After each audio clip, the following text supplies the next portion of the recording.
Hello everyone, welcome to library science notes. और आज हम करने वाले हैं फिज़िक्स की मेन क्लास के कुछ प्रैक्टिकल क्वेश्चंस। इसके पहले कोलन क्लासिफिकेशन की सीरीज़ जो कि आप चैनल पे जाकर देख सकते हैं, एक अलग प्लेलिस्ट बनाई हुई है मैंने। उसमें कुछ प्रैक्टिकल क्वेश्चंस मिलेंगे आपको, कुछ थ्योरेटिकल वीडियोस मिलेंगे जिसमें मैंने कॉन्सेप्ट भी समझाया है और उसके बाद में क्वेश्चंस भी कराए हैं। और क्वेश्चन अगर आप सीखना चाहते हैं कि कोलन को कैसे यूज़ करना है तो उसके लिए पहले आपको थ्योरेटिकल वीडियोस देखने पड़ेंगे जिसमें हर एक कॉन्सेप्ट को मैंने डिटेल में समझाया है विद एग्जाम्पल्स। उसको देख लीजिए, फिर उसके बाद आपके क्वेश्चंस भी ईजिली कर पाएंगे। तो लेट्स स्टार्ट। आज हम टोटल 6 क्वेश्चंस करेंगे और फिजिक्स मेन क्लास के करेंगे। सबसे पहले मैं आपको चैप्टर समझा देती हूँ। तो ये हमारा फिजिक्स की मेन क्लास है जिसमें आपको यहाँ पे कुछ कैनोनिकल डिविजन्स दिख रहे होंगे, यानी यही जो क्लास है ये इसके सब पार्ट्स हैं, इसके भाग हैं जहाँ पे हम मेन क्लास मानते हैं इनको। मतलब सिर्फ सी को मेन क्लास ना मान के अगर वो कॉन्सेप्ट C1 के अंदर आता है तो हम C1 को मेन क्लास मानेंगे और फिर उसके लिए यहाँ पे जो भी चीज़ें दी हुई हैं उसको हम यूज़ करेंगे। तो स्टार्ट करते हैं। सबसे पहला क्वेश्चन हम लेंगे, experiments on the velocity of ultraviolet light. Rays नहीं है, लाइट है। Experiments on the velocity of ultraviolet light. अब ये कॉन्सेप्ट किसके अंदर आएगा? देखिए, अगर आप फिजिक्स केमिस्ट्री के स्टूडेंट रहे हैं तो आपके लिए जज करना थोड़ा सा इजी रहेगा इन क्लासेस को। अगर नहीं भी रहे हैं तो कोई बात नहीं, थोड़ा सा देखेंगे इनको तो समझ में आ जाएगा। तो ये कॉन्सेप्ट किसके अंदर आएगा? रेडिएशन के अंदर आएगा। ठीक है, सबसे पहले हम C5 में जाते हैं। C5 क्या कह रहा है? C5 करता है यहाँ पे लाइट एंड रेडिएशन की बात। और हमारे पास क्या है? हमारे पास जो कॉन्सेप्ट है वो भी लाइट से रिलेटेड है, अल्ट्रावायलेट लाइट की बात कर रहा है। तो हम यहाँ पर आ जाएंगे रेडिएशन के अंदर।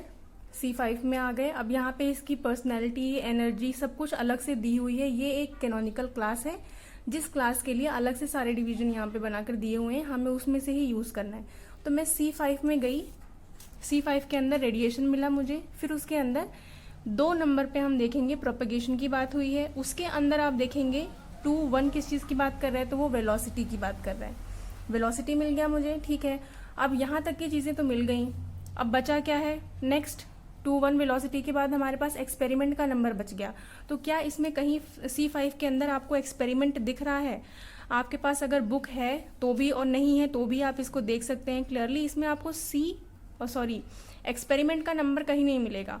तो एक्सपेरिमेंट ऐसा वर्ड है जो कि कॉमन है, यानी इसका मीनिंग हर क्लास में इस्तेमाल हो सकता है। तो ऐसे वर्ड जो हर क्लास में सेम मीनिंग में यूज होते हैं उसको हम कॉमन आइसोलेट कहते हैं। अब इसको आप थोड़ा सा पेजेस को बैक करेंगे, 2.6 पेज नंबर में जाएंगे जहां पे आपको ये दिया हुआ है कॉमन आइसोलेट के बारे में। ठीक है, या एंटीरियराइजिंग कॉमन आइसोलेट, पोस्टीरियराइजिंग कॉमन आइसोलेट, 2 तरीके के आपके पास कॉमन आइसोलेट होते हैं। अब इसमें आप एक्सपेरिमेंट का नंबर ढूंढेंगे तो आपको मिलेगा PCI में, यानी यहाँ पर हमें कौन सा कनेक्टिंग सिंबल यूज करना है? देखिए, ये कह रहा है ये PCI किस तरीके का है? ये एनर्जी कॉमन आइसोलेट की बात कर रहा है। यहाँ से हम इसको उठाएंगे और एनर्जी का साइन लगा देंगे तो आपका नंबर क्या मिलेगा? C52:21:F3। ये आपका इसका नंबर बनेगा पूरा। अब दूसरा क्वेश्चन लिखते हैं, वेइंग गैसेस। अब ये कौन सा कॉन्सेप्ट है? तो ये आएगा C2 के अंदर। C2 क्या कहता है? हमेशा यहाँ पर देखेंगे पहले, फिर आगे बढ़ेंगे। C2 बात करता है हमारे पास प्रॉपर्टीज ऑफ मैटर की। तो प्रॉपर्टीज ऑफ मैटर के अंदर चले गए हम, यानी C2 में चले गए। अब इसके डिविजन्स क्या कहते हैं? C2 के अंदर जब आप 8 नंबर पे जाएंगे तो ये गैसेस की बात कर रहा है। हमारा क्वेश्चन भी गैसेस के बारे में है तो मैंने 8 नंबर यहाँ से उठा लिया। अब वेइंग का नंबर कहाँ से मिलेगा? वेइंग का नंबर ठीक उसी तरीके से पेज नंबर, यहाँ से हम पेज बैक करेंगे, 2.6 नंबर में जाएंगे, पेज नंबर 2.6 और यहाँ पे आपको मिल जाएगा ये वेइंग गैसेस का नंबर। यही नंबर आपको यहाँ से उठाना है और फिर यहाँ पर लिख देना है। कनेक्टिंग सिंबल क्या यूज होगा उसके लिए यहाँ पर लिखा हुआ है क्लियरली कि ये एनर्जी की बात कर रहा है, एनर्जी कॉमन आइसोलेट की बात कर रहा है। ठीक हो गया। अब ये नंबर क्या बन गया आपके पास में? ये बन गया C28:C1। ठीक, अब तीसरा क्वेश्चन लेते हैं, कॉर्पस्कुलर थ्योरी ऑफ लाइट, यानी लाइट की बात कर रही है। तो लाइट का कॉन्सेप्ट कहाँ पर आ रहा है? C5 में आ रहा है। देखिए यहाँ पर लिखा हुआ है C5, लाइट की बात कर रहा है। लाइट और रेडिएशन दोनों ही कॉन्सेप्ट C5 में आएंगे। तो फिर मैं एक पेज आगे बढ़ूंगी और C5 में जाऊंगी। यहाँ से आ गए C5 में। अब इसके आगे क्या करना है? देखिए, इसमें एक तरह की थ्योरी की बात हुई थी तो उस थ्योरी का नाम इसमें कहीं ना कहीं लिखा हुआ आपको जरूर मिल जाएगा। तो वो कहाँ पर मिल रहा है आपको? 8 नंबर इसमें कहीं पर देख रहे हैं आप, 8 नंबर ये रहा। नेचर ऑफ लाइट में गए हम, 8 नंबर किसकी बात कर रहा है, नेचर ऑफ लाइट के अंदर हमें किस तरीके की कॉर्पस्कुलर, यानी 8 के बाद के यूज होगा, कैपिटल के जो लिखा हुआ है एग्जैक्टली वही हम लिख देंगे, तो ये हमारा नंबर बन जाएगा C5:8K। 3 क्वेश्चंस हो गए। चौथा, अब इसी में थोड़ा सा एक्सटेंड कर दें, यानी एक और थ्योरी की बात कर दें, वेव थ्योरी ऑफ लाइट। तो यहाँ पर आप C5:8 तक तो आ गए थे, तो आगे नंबर क्या बचा, यहाँ पर K8-9 किसकी बात कर रहा है, सॉरी 8K9, ये बात कर रहा है वेव की। आपकी भी किसकी बात हो रही थी यहाँ पे, वेव थ्योरी ऑफ लाइट की बात हो रही थी, तो ये कॉन्सेप्ट बन गया। यानी अगर आपको क्वेश्चंस समझ में आ रहे हैं किस तरीके से बन रहे हैं, तो उसी को आप और एक्सटेंड करके नए नए नंबर्स खुद से भी बना सकते हैं। नेक्स्ट यहाँ पे एक क्वेश्चन मैंने लिया है, influence of maths on physics. तो ये इसमें से नहीं बनेगा, इस चैप्टर से नहीं बनाना है। मैंने एक इसमें अपलोड की थी एक वीडियो फेज रिलेशन के ऊपर, अगर आपने ना देखी हो तो उसको भी आप देख सकते हैं। मैंने कॉन्सेप्ट बहुत अच्छे से समझा रखा है। तो ये जो बना है ये फेज रिलेशन के कॉन्सेप्ट पे बना हुआ है। तो यहाँ पे 2 मेन क्लासेस हैं, यानी जनरल रिलेशन की बात हो रही है। इन 2 मेन क्लासेस के बीच में जनरल रिलेशन है, और किस तरीके का जनरल रिलेशन है, तो वो इन्फ्लुएंस रिलेशन है।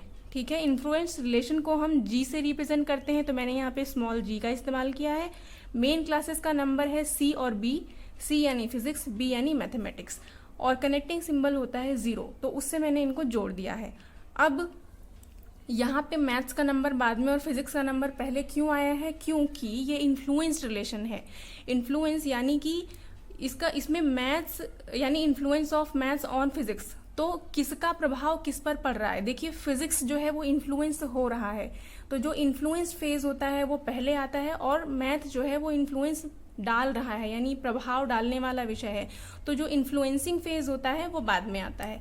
इस तरीके से हमने इनके नंबर्स लिखे हुए हैं। ये आप किसी भी चैप्टर के फेज रिलेशन में जाकर के देखेंगे, आपको इसका कॉन्सेप्ट भी मिल जाएगा। स्टार्टिंग के पेजेस में इंट्रोडक्शन होता है, वहां से देखेंगे तो सब कुछ क्लियरली पता चल जाता है, बस थोड़ा सा पढ़ने की जरूरत है इसको। लास्ट क्वेश्चन है हमारा मैथमेटिकल फिजिक्स। अब यहाँ पे एक और कॉन्सेप्ट यूज हुआ है, आपने डिवाइसेस का नाम सुना होगा। यहाँ पे किस तरीके का सब्जेक्ट डिवाइस यूज हुआ है, यानी बी किसको रिप्रेजेंट करता है, मैथमेटिक्स को रिप्रेजेंट करता है, और सी क्या है, सी फिजिक्स का नंबर है।